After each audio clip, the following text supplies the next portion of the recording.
Hey everybody, Jordan Belfort here, author of The Wolf of Wall Street and creator of the Straight Line System. And I want to welcome you to this webinar. And I want to tell you flat out, because I'm the kind of guy that cuts right to the chase, who this webinar is for and who it's not for. It is for entrepreneurs, business owners, salespeople of all types, whether you're selling the tangible, the intangible, whether you're selling online or offline, if you're a marketer, if you're a so-called expert, okay, who sells your services as a consultant. It's pretty much really anybody who wants to get ahead in life, who wants to make money, because the single most important skill when it comes to making money, bar none, is the ability to close the deal. And that's really what the straight line is all about. So let me just go into a couple of things here real quickly. Number one, if you want to learn to raise money in venture capital, if you have a business or an idea, you want to monetize that idea by raising money, so it's using other people's money versus your own, the straight line will show you how to do that. If you need to be a negotiator, and of course in any aspect of business you got to learn to negotiate effectively, the straight line will show you how to negotiate. And of course if you're a salesperson and you just want to close the deal, get into rapport, learn how to overcome objections, how to give presentations that just keep people hanging on the edge of their seat. There are certain words, certain magic phrases that we use here that literally just, get someone to want to listen to you, to want to open up to you. And of course, to eventually want to buy your project. So that's really what this webinar is about. It's my best strategies here in about 1 hour, no more than an hour here. And I'm going to show you really the outline, a framework for how you close anyone who's closable. Now, this really is the beginning of a journey that I want to kind of get you on here, because I've created what I like to call the sort of the blue ribbon product I've ever created. It's called my 1-year mentorship program. And this really will introduce you to sort of the strategies and tactics and techniques that I really helped people all over the world learn to become literally masters in their field, whatever they do. So I want to really take you for the next hour on this journey with the straight line system, where I could show you literally 4 or 5 very powerful techniques that are going to allow you to make more money straight away. Like, these are things that literally just do them. You insert them into what you're already doing, and you'll just start making more money, because you'll be closing more effectively, negotiating more effectively, you'll be able to inspire other people more effectively. So the straight line system, it really cuts through to all aspects of business, of performance, and really allowing you to be the best you can possibly be. And I'm sure you know my story. My story is really well known. There's a movie coming out next couple of months about it, so I'm not going to belabor you with trying to tell you that I have authority over this subject. I invented the straight line back in 1988, and I used it to build basically the most effective sales force in Wall Street history. Since then, the straight line has been used all over the world in virtually every industry imaginable. I've created, countless, tens of thousands of millionaires, million-dollar producers with the straight line system. And I want you to understand this. There's one important aspect to the system, and it's called a good enough factor, meaning you don't have to be an expert with the straight line system to get results. Even a little bit of proficiency with it, and you'll see a dramatic change in your ability to get into rapport with people, to close the deal, to get referrals, to raise money for your ideas, essentially to influence people to do the things that you want them to do, so you can get what you want. Now, I give you one ethical warning here, is that the straight line system and what you're about to learn in this webinar, it's very powerful. And it can be used to manipulate people, to get them to do things they shouldn't do, buy things they shouldn't buy, and sometimes buy more of what they should buy. They maybe should buy a little bit of what you got, but you want to sell them a boatload of what you got. Don't do that. I want you to learn to use the straight line system only at the highest ethical level, with the utmost integrity. This system will show you really how to get rich in whatever it is that you're doing, by really making you the most effective you that you can possibly be. Okay? So again, I have this mentorship program that goes for a year, and it starts with this home study course I've created for the straight line system. But this is really an introduction to all that. It's going to show you in just 1 hour how to make more money at whatever it is you're doing. And I challenge you to go through this hour and to take out a pen and paper, write a couple of these things down, and start implementing them immediately. And I promise you, you will see the results. Because this stuff just works, bottom line. It's not one of those things that it's where it's like, all touchy-feely inner game stuff. I'm a big believer of the inner game of success, that our thoughts create actions and that lead to success. But I'm not talking about that stuff in this webinar. This is actual hard, core strategy. What do you say first? What do you say second? How do you raise money? How do you get a better deal for yourself? How do you, get into rapport in a way where people they just like you and they trust you and they feel comfortable with you? What do you say when someone gives you a compliment? What do you say when someone's pissed off at you? How do you take whatever is thrown at you and, shift that, take the energy, absorb it, and then shift it back in a way that empowers the other person and allows you to get what you want in life? That's really what the straight line system is at the highest possible level. So again, take out a pen and paper. I want you to really, focus in on this webinar. It's under an hour, so take the time. You owe it to yourself. You owe it to your family. You owe it to the lifestyle that you deserve. Because at the highest level, the straight line, what it really is, it's almost like the gate opener, or I used to call it back in the day, the great equalizer. It sort of puts you on equal footing with people that have more money than you, because it shows you how to raise money. People that might have, maybe more experience, because it shows you how to position yourself as an expert, be perceived as an expert. This is the great equalizer, this system. So again, I challenge you, watch this, take out your pen and paper, and start using this stuff immediately. And I promise you, you will see a massive, massive result. Talk again soon. Hello, I'm Leonardo DiCaprio, and some of you may know that I'll be playing Jordan Belfort in the new film, Wolf of Wall Street. What separates Jordan's story from others like it is the brutal honesty in which he talks about the mistakes that he's made in his life. I've been in his company many times, but there is nothing quite like Jordan's public speaking and his ability to train and empower young entrepreneurs. Jordan stands as a shining example of the transformative qualities of ambition and hard work, and in that regard, he is a true motivator.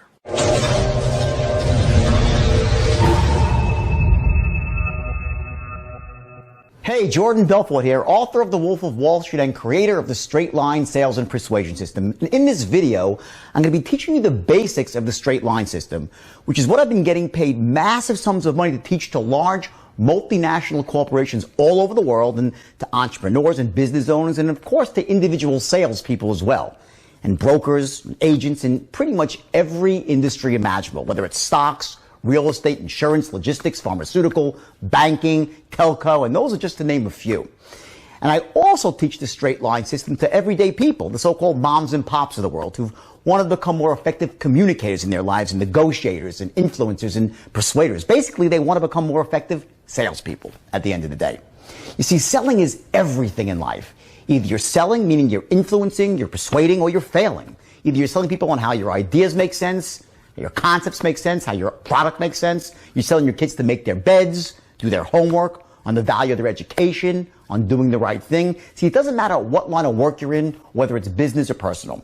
You're always trying to convey your thoughts and your concepts in a way that connects with another human being and empowers them, but also gets you what you want in life too. That's what ethical sales and persuasion is truly all about. That's exactly what this video is all about as well. It's about empowering you to make more money at what you currently do so you can have more freedom to live the life you truly want to live. And so many people don't really have that freedom. In fact, they spend so much time trying to make a living that they have no time to design a life. And to me, that's not really living at all, especially when it doesn't have to be that way. So let me just go through 3 quick things here before we cut to the live footage to give you a bit of context here. Now, number 1, the live training I chose for this was one that I did for internet marketers. But don't be distracted by that. It's totally irrelevant. See, the straight line system applies to every industry and to every job function in it. In fact, even if you're a mute, and I hope you're not, you still have to communicate. You'll do it through writing, or maybe you'll do it like Stephen Hawking does with his eyeballs, right? But either way, what you're going to learn about the straight line system is that, at its essence, it's a communication strategy for both verbal and nonverbal communication, including body language, tonality, and writing. So it applies to everything, to any situation of influence or negotiation or persuasion, selling. This is going to elevate you to an entirely new level of proficiency, and you're going to feel empowered because of it. Second, I want you to be prepared to hear just a little bit of profanity in this training. See, I grew up in New York and then spent half my life on Wall Street, where the word fuck is about as common as the word the. Okay? And it comes with kind of a habit, but also the reason I do curse is actually to get my point across in a way that invokes an emotional response, so it has a greater impact on you when you remember it. Okay? But still, since you may have invited me into your living room right now, please make sure there's no one around who you don't want hearing a couple of F-bombs flying through the air, okay? It'll make me feel better.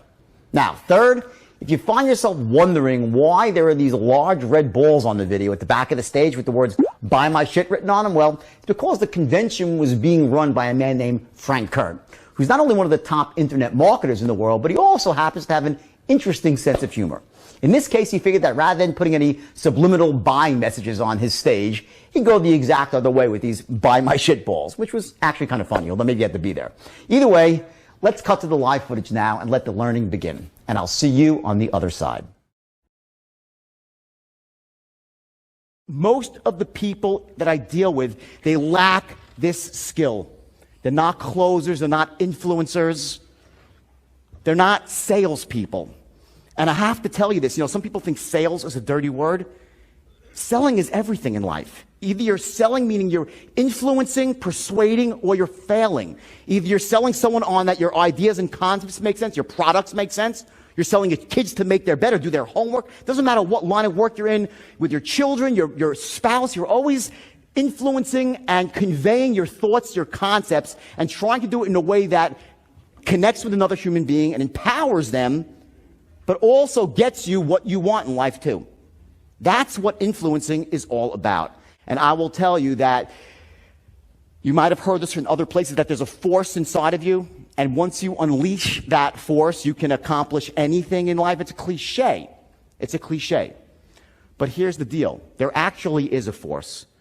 And the way you wake it up is by influencing one person first. And who's that? You have to convince yourself that you are the shit, that you have everything it takes to achieve massive wealth and success. And if you don't have one specific skill set here, if you lack a specific skill, you fucking go out and get it. You perfect it. There are two types of people in the world. I'll tell you exactly who they are. You have people on one side who have reasons. And there are some people in this room that are reason people. They tell you all the fucking reasons why they can't become successful, why they can't get what they want in life. There are those people in this room. If I give you the greatest idea in the world, the greatest opportunity, you'll say, well, I got to travel somewhere, or it's going to cost me some money to lay out, or then I have to drop what I'm doing now, or put an extra 3 hours with, neglect my kids. I'll give you an example. I was getting a massage. I stayed, the Del Coronado Hotel? Right? The beautiful hotel. And I went there. It was my 2-year anniversary with the woman who I'm going to marry this year. Grace, she's in the back. Ann. Say, hi, Ann. Okay? So we're there. We're celebrating our anniversary. So we're getting massages. Okay? I'm getting a massage, and of course she starts to ask me questions. What do you do? So I told her what I do. She says, oh my God, I'm an entrepreneur. And she tells me some detailed story about how she has this business where she takes these shirts, and they're healing shirts. She puts like stones on them or something, right? And they and go for your chakras, like the 7 or 10 chakras, whatever it might be. I'm not an expert in this stuff. She's telling me the whole thing. The whole thing. Like, wow, good. Sounds really good. Whole thing, right? I said, so how many shirts are you selling? Oh, none. No, I'm not selling any yet. I'm like, well, why not? She says, well, I really don't like to sell. I'm like, and I said, okay. I said, so what do you do? She's like, I got all these shirts made, and they're in my house, and it's really unbelievable. I have a website I'm launching.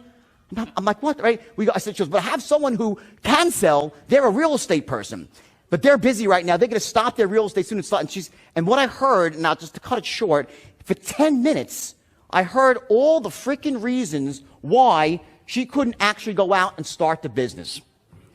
She didn't say, when she said I couldn't sell, it's not, she goes, I'm just not a salesperson. I'm not like that. That's a load of crap. That's a loser's mentality. Sales, influence, persuasion, it's an entirely learnable skill. And in case you haven't noticed, Frank is a fucking master closer. He's a follow-through guy that just gets shit done. And he's got the vision too. So here's the deal.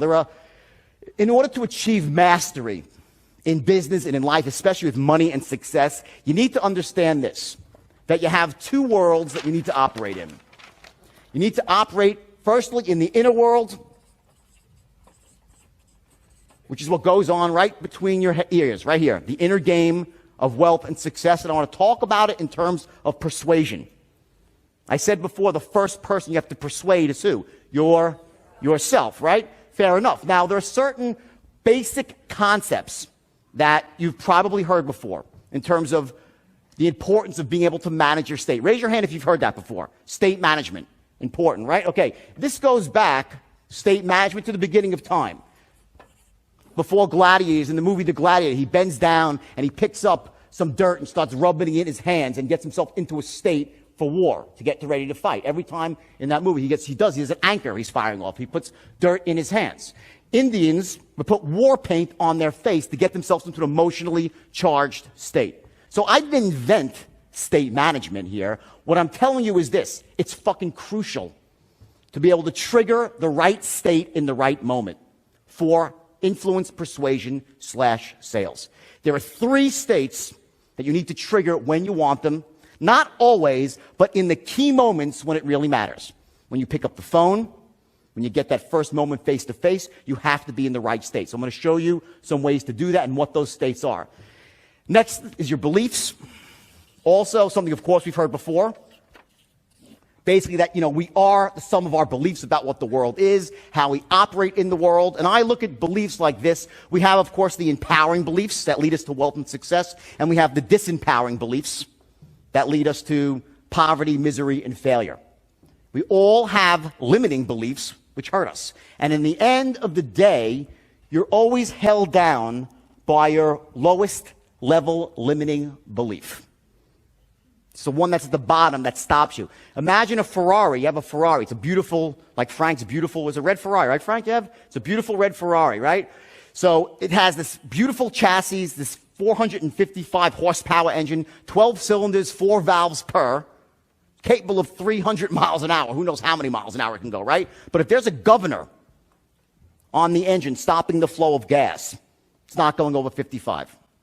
That's what a limiting belief does for you, or does to you. It stops you from charging forward when you should, and causes you to slide backwards and move backwards when you shouldn't. There are 3 core beliefs, 3 of them, that you need to have as an entrepreneur. If you have the opposite, which would be the limiting form of that belief, you're fucked. No offense, you just are. Because you will end up charging away when you should plow forward, and you won't move forward when you should. You'll sit there in a box and say, what the hell? You'll be nervous, and I'll get to that, what those beliefs are. I don't have time for all of them. I'll get to at least one of them and show you how to break it right here in this room. So that's our beliefs. Next, we have what's called your thermostat, or your standards in life. Thermostat or your standards. And your standards, who's heard of this? Raise your hand if you heard of it. Say aye. Great. Very basic concept here, but what I want to do now is take these things to a new level and apply them directly for persuasion. How you use this shit to actually become the best persuader you can possibly be. So we have this issue of standards, your thermostat, where it is that you feel comfortable in life, especially financially. Everybody has a different level. Me, it's very, very high. As you know from my book, if I'm not making 8, 10 million a year, I'm saying I'm fucking not, I'm desperate at what I do. I'm running 1,000 miles an hour to get to that $10 million a year mark. That's it. Other people say, what are you, crazy? If I had $500,000 a year, I'd be thrilled. So what your standards are, essentially, are the things that you must have in life. So financial standard would be a certain amount of money. An emotional standard might be a certain amount of peace in your life, a relationship with another person, whatever it might be. And there are people with, again, high standards and people with very low standards. The beauty of this room is the fact that you're sitting here means that you already have your standards at almost, if not the highest level. So typically it's not what's holding people in this room back. Other rooms, different. You have high standards. What's holding you back from getting what you want in life is other things. But we're going to hit on standards anyway, because I want you to understand the power of it and to make sure that if you ever see yourself sliding back down and dropping your standards for any reason at all, how devastating that could be to you going forward. Because here's what happens. We have a thermostat, right? And it's set for a certain amount of money. Let's say it's for $1 million a year. And if you go on for a long time and that's your thermostat, 1 million, but you can't hit it. Because let's say you're missing something on the you're the worst. As Frank said, you can't sell your way out of a paper bag, so you can't get to this point. After a while, your brain starts saying, fuck this. This just hurts too much. And you lower your standards. You say, I'll be happy with making $200,000 a year. So you lower your standards, and all of a sudden, if that doesn't work, you lower them again and again. And before you know it, you're operating like one of these people who's no longer an entrepreneur, but's ready to go work for a fucking paycheck for $40,000 a year and work 40 hours a week, which is fucking insanity to me. That's the danger of dipping your standards even a little bit, because you never know when disaster is going to strike. This shit happens in life, right? You're walking along the street, bam, you get hit between the eyes with a lump of shit. right? It just happens. And if you're one of those people that's going to say, fuck it, I might as well just settle for less, you're done. So you have your standards. Next thing, and the last thing on the inner world I want to focus on here is actually focus. And when Frank is focused on overwhelm as being the number 3 reason, okay, what I want to show you and share with you in terms of a strategy and through stories and metaphors, which are very powerful, is the power of having a laser-guided focus on where it is you want to go versus what it is you're afraid of in life. Focusing on where you want to go versus what you're afraid of. Because you end up going where you focus. So many people, it's called living in the problem versus the solution.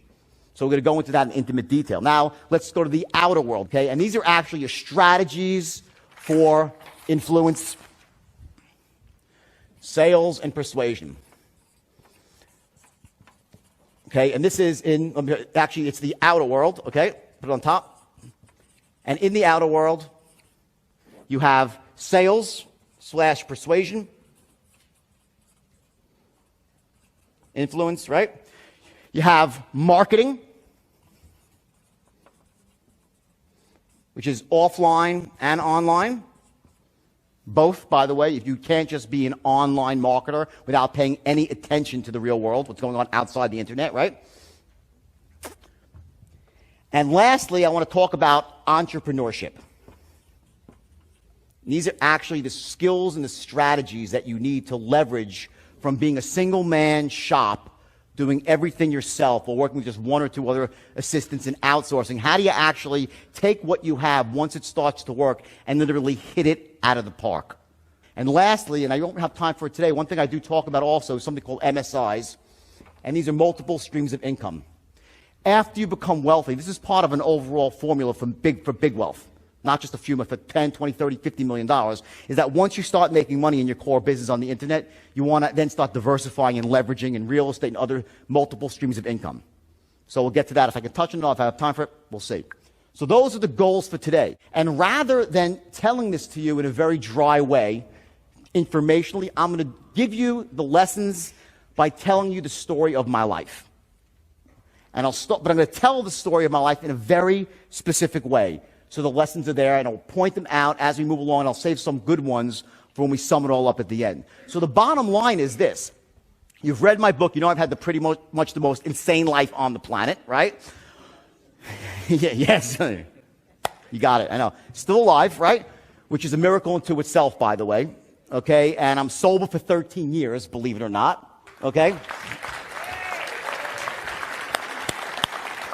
I actually had one misstep on the entrepreneurial path to success, and I, believe it or not, spent 1 day in dental school.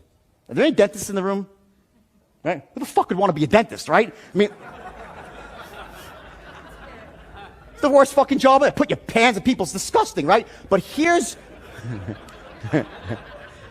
why. I'll tell you why I became a dentist. It's really simple. It's freaking this.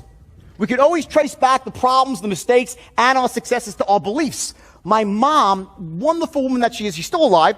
When I was 2 years old, sitting in the high chair, right, she'd be spoon-feeding me applesauce, and as the applesauce was going in, she'd be, the only noble way to be wealthy is to be a doctor. You got to be a doctor.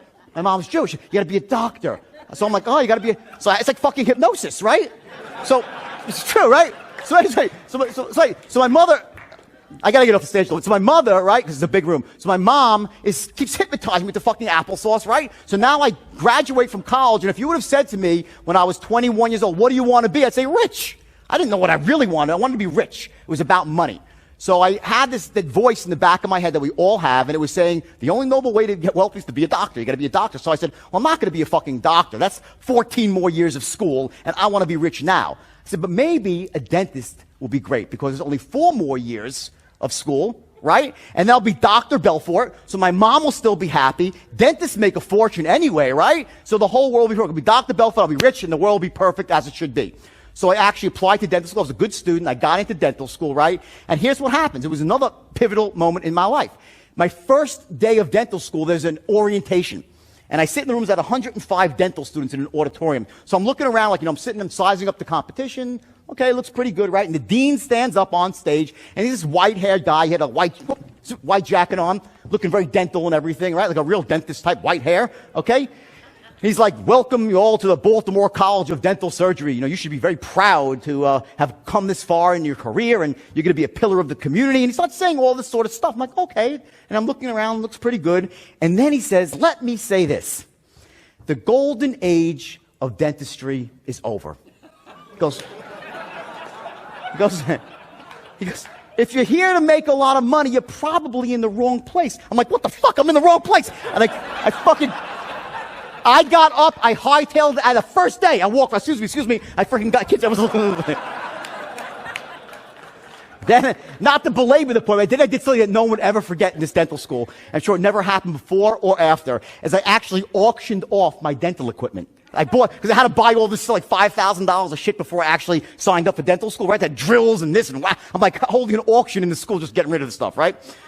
So, I didn't tell my mother, though, that I quit, because how could I tell my mom? I felt compelled to lie. I owed it to her, I thought, right? So she's like, how's school? Oh, it's great. For like 3 months, I hid down in Maryland because I couldn't break the news to my mom that I was not going to be a doctor, right? Finally, the money ran out. I had to get real with my life, so I went back up to New York, and I sat down, and I told my parents for the first time what my career was going to be, and it literally blew them away. I'll tell you what it was. I said to them, I want to be, which for them is one of the most evil words in the world, okay? It's why they never had any money in their lives, but it was the evil word, and I threw the S word at them. I said, I'm going to be a salesman, which for my parents was synonymous with 2 words, slime and bucket.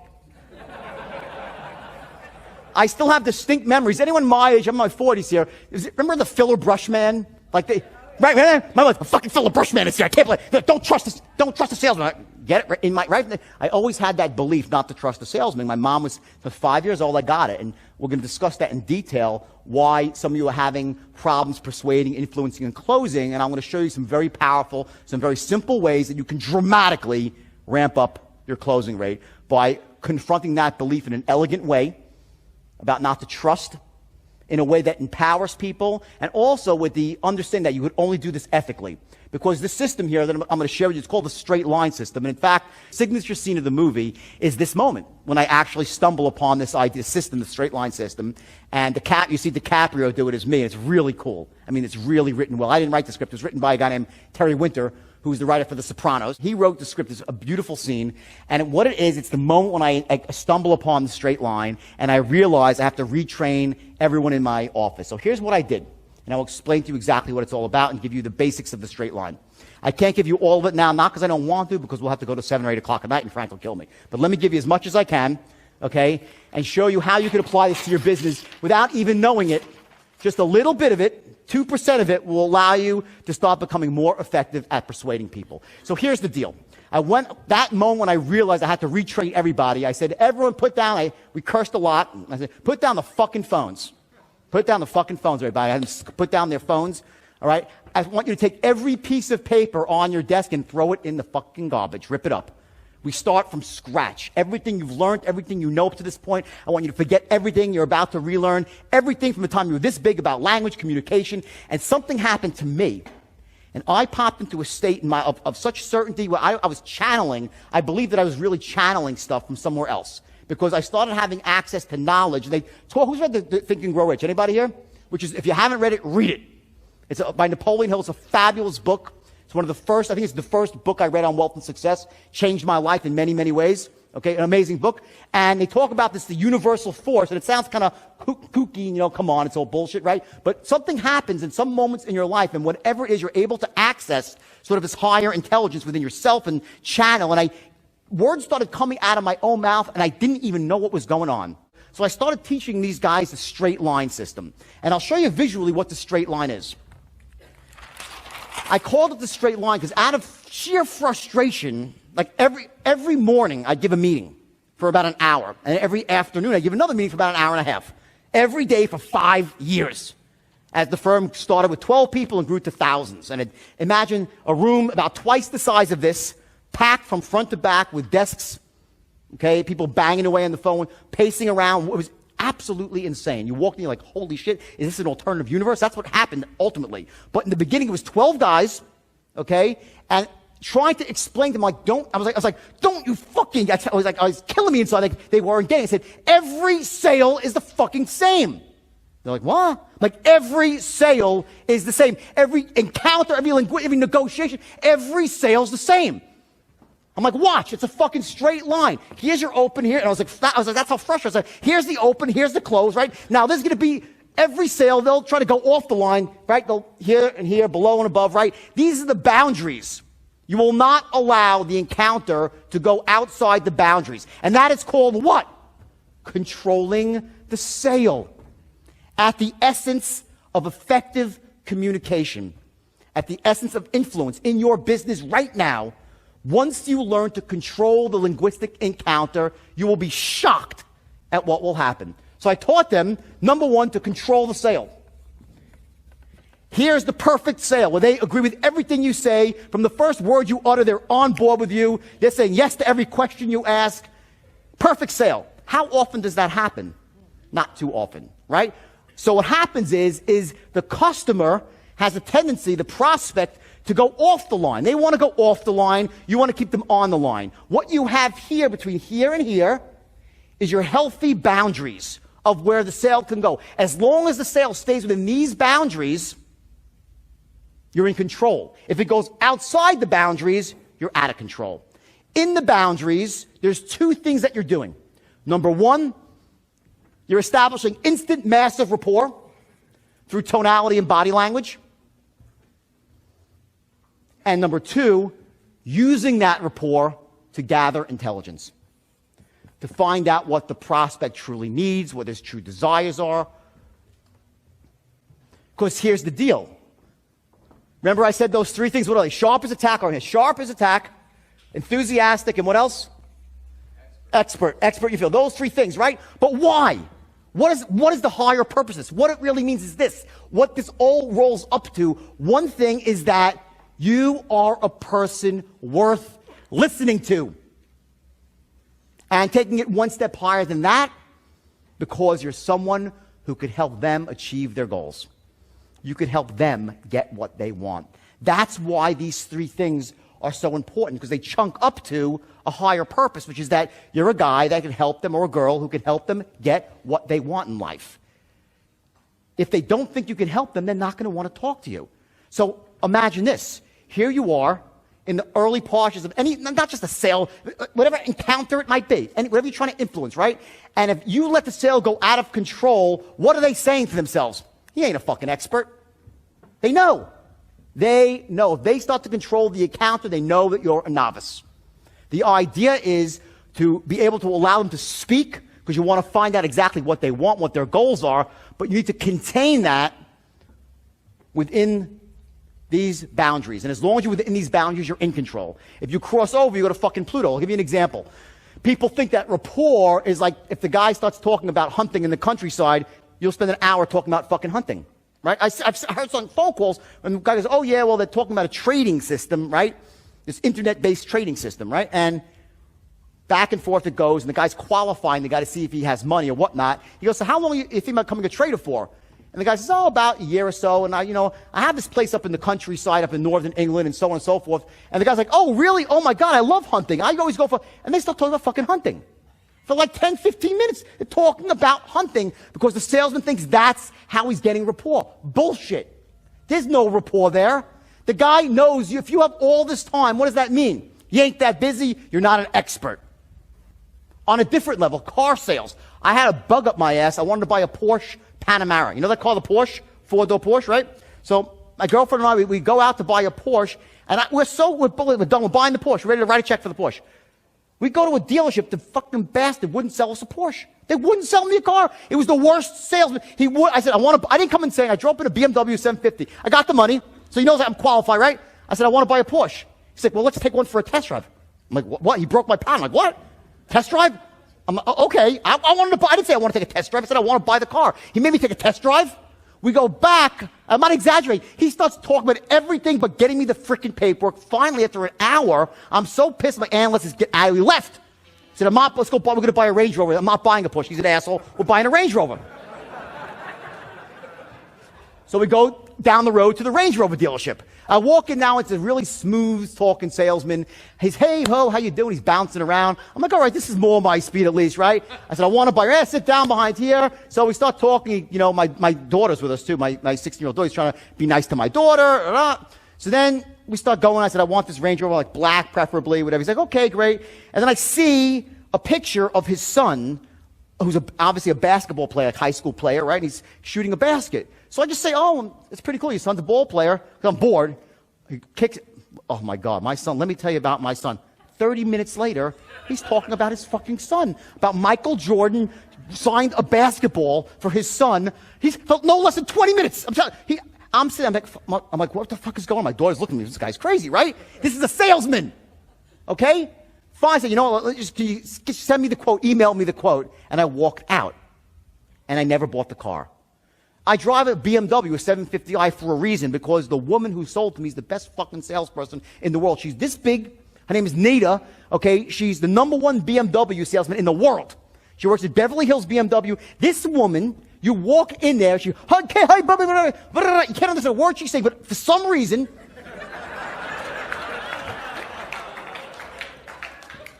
she comes off sharp as a tack, enthusiastic as hell, and unbelievable, right? Am I telling the truth? It's ridiculous, okay? And she's an expert in her field, and all over, plastered on the walls is #1 BMW salesman with new.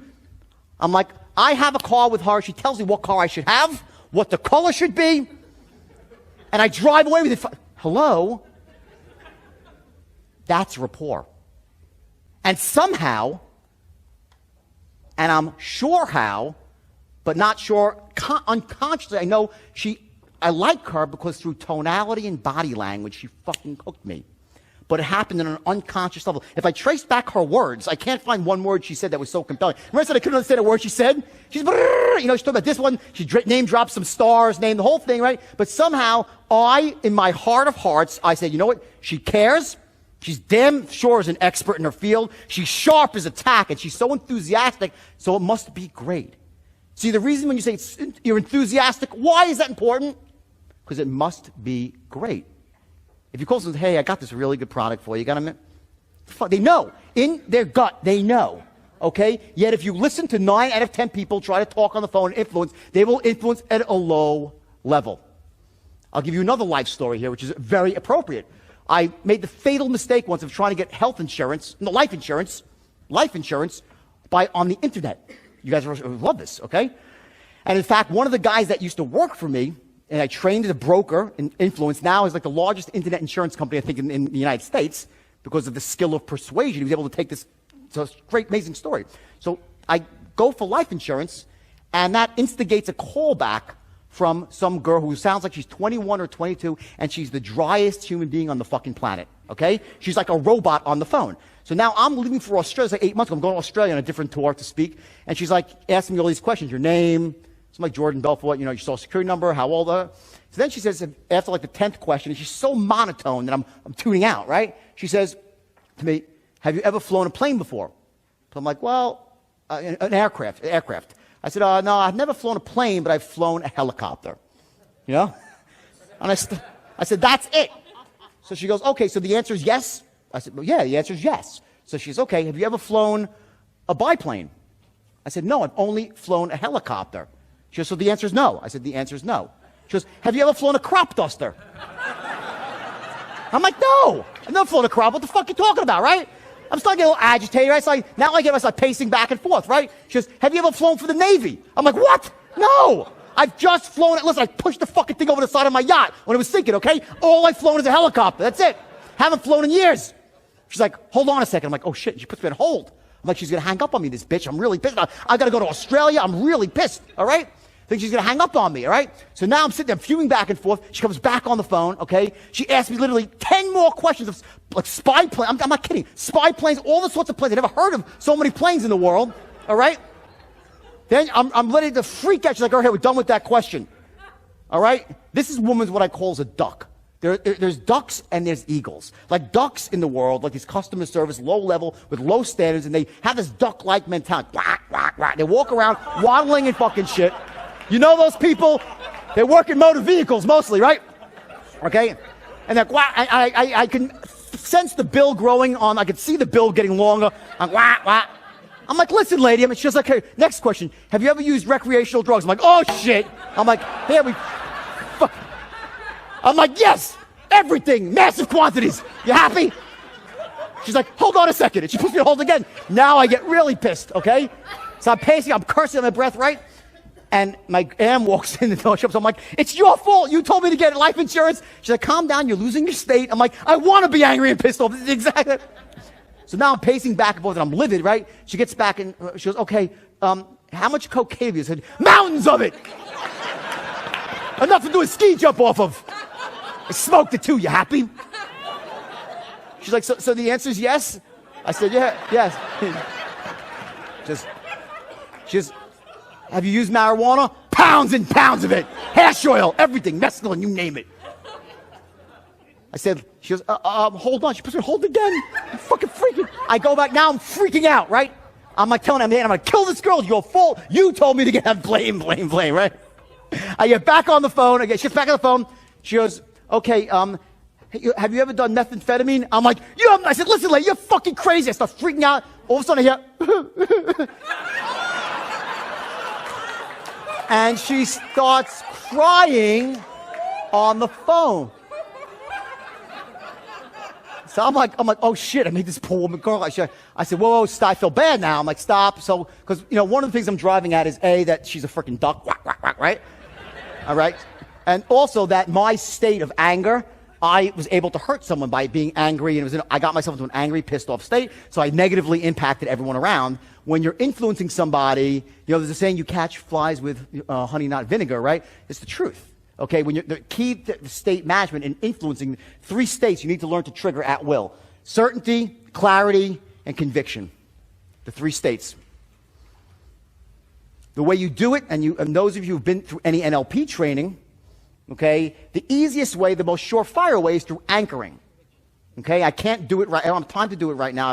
If I could, I would. Just don't have the time to do it. But the important thing to know is that I have taken anchoring for myself, my own life, to a different level through sense of smell.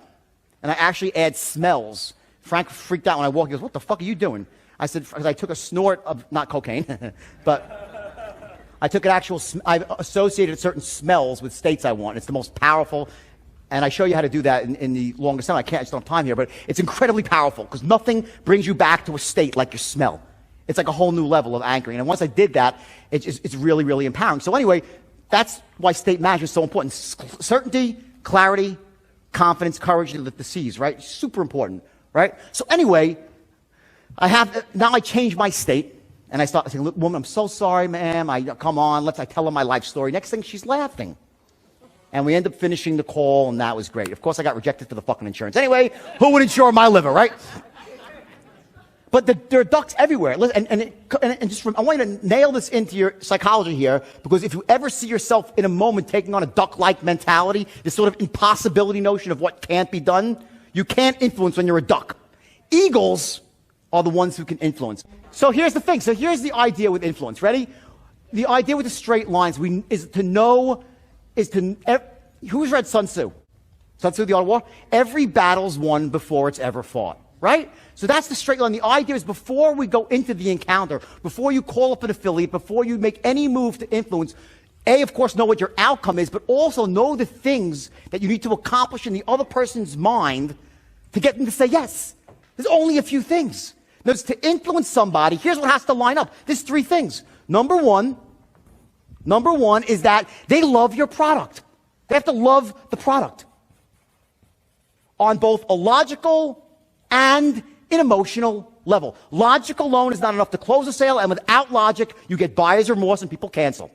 You have to develop a logical, an airtight logical case, and an airtight emotional case of why they should love your product.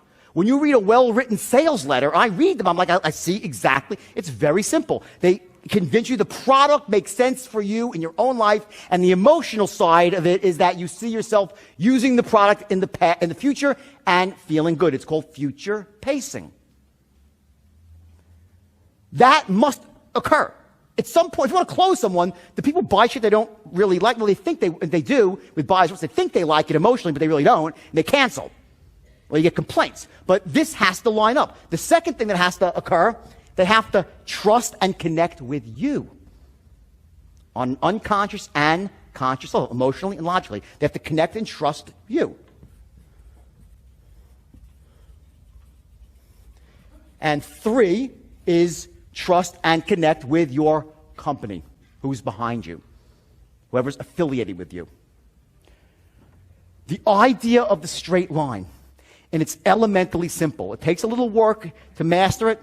A few days, that's it. And then just being and making some mistakes out there in the beginning, you're still going to increase, like I said, the company, they dramatically increase their close rate. I mean, like, quick. But once you get elegant at this, it's ridiculous. You can, and I stop, ethical sidebar here. I used this, okay, and it was so effective that I took these like 19-year-old kids and they made them multimillionaires, and they would get a businessman to send in $4 million for a stock they shouldn't buy. Millions and millions of dollars.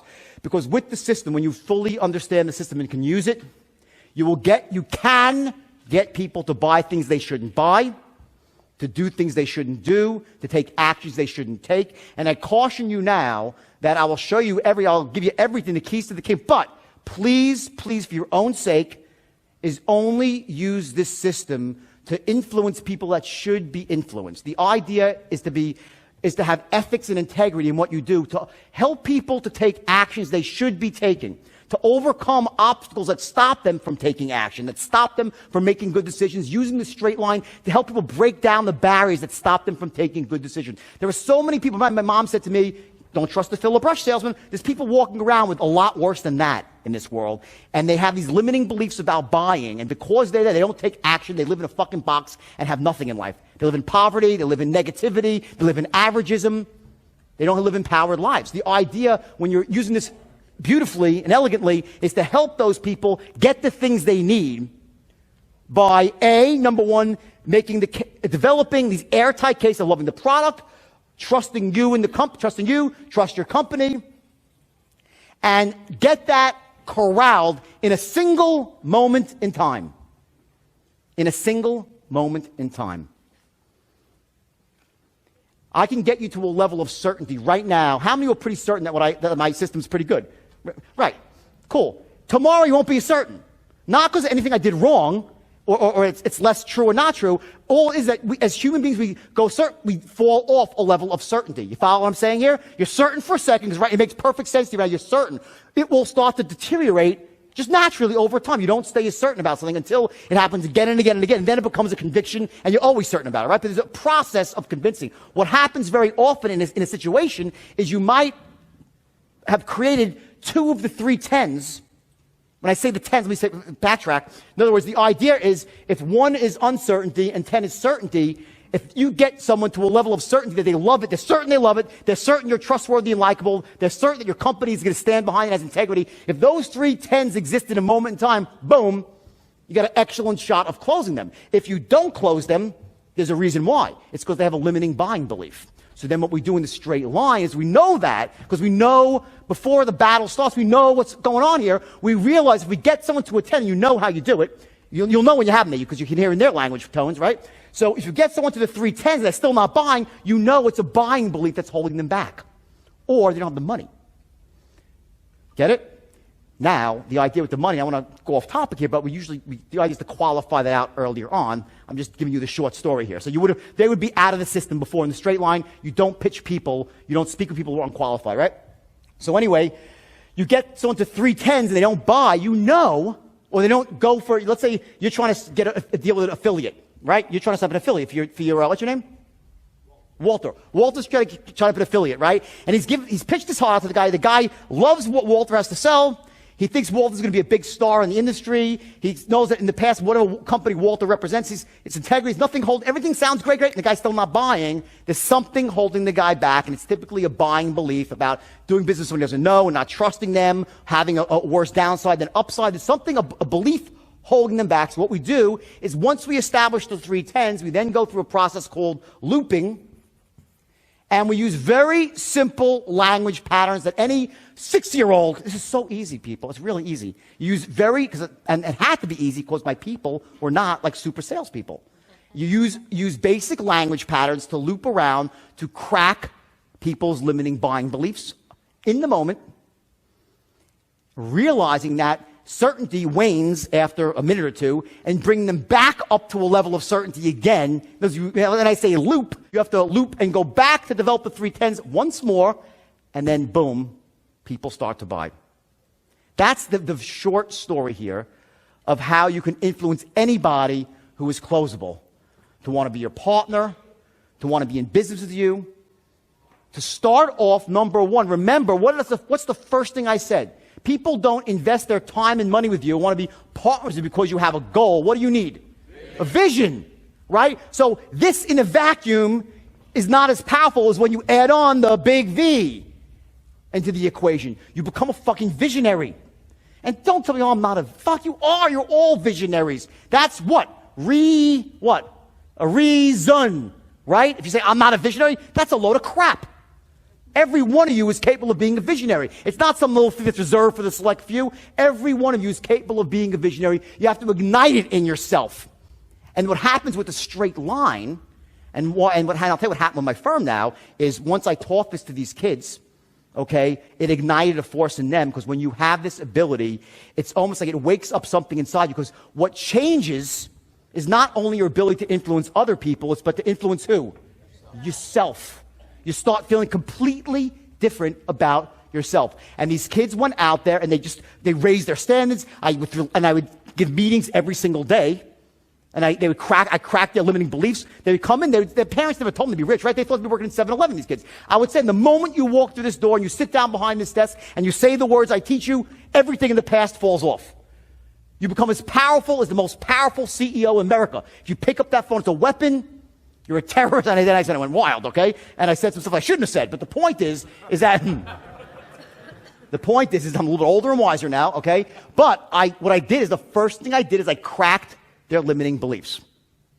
And these kids went out there and achieved things, and I inserted what was called a motivation strategy, which I do now more elegantly, and I know it. I didn't unconsciously. I showed them how to motivate themselves using anchors like pain and pleasure. And we've all heard of that before, but I took it to a much higher level. I did it at a much higher level, and boom, it worked. So real quick here, everyone get a lot of value out of this today? Everyone like it?